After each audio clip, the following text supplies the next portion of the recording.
Question number 7, Mark Mitchell. Thank you, Mr Speaker. My question is to the Minister of Commerce. What steps is the government taking to introduce more competition into the housing construction market? Honourable Craig Foss. Thank you, Mr Speaker. One of the 5 main contributors to the high cost of construction in New Zealand, as identified by the Productivity Commission last year, is the cost of building materials, which can be as much as 30% higher than in Australia. That is why the Minister of Housing and I have released the Residential Construction Market Study Options paper. This paper sets out options to introduce more competition into the housing construction sector that can bring down the cost of home building materials. The options include proposing increased transparency, simplified compliance, changes to anti-dumping duties and tariff concessions, which can bring down the cost of new home building materials. Supplementary question, Mark Mitchell. Thank you, Mr Speaker. How will these options help to increase competition and lower the cost of building materials? Honourable Craig Foss. Thank you, Mr Speaker. More competition in the building construction sector can lead to more choice and lower costs for consumers. Submissions to the market study earlier this year raised concerns that it was difficult for good quality and new products to come into the New Zealand market.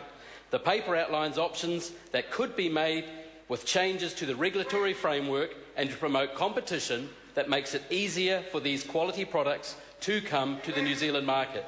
Mr Speaker, more choice and more competition is a win-win for all of New Zealand. Supplementary question, Phil Twyford.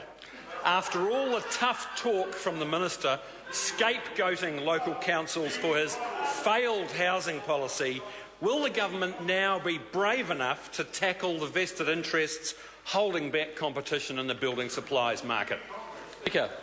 Honourable Craig Foss. Mr Speaker, this government certainly has the courage to deal with the crisis of housing that was inherited in 2008 by this government, where building construction costs had increased almost double, particularly in the period 2002 to 2008.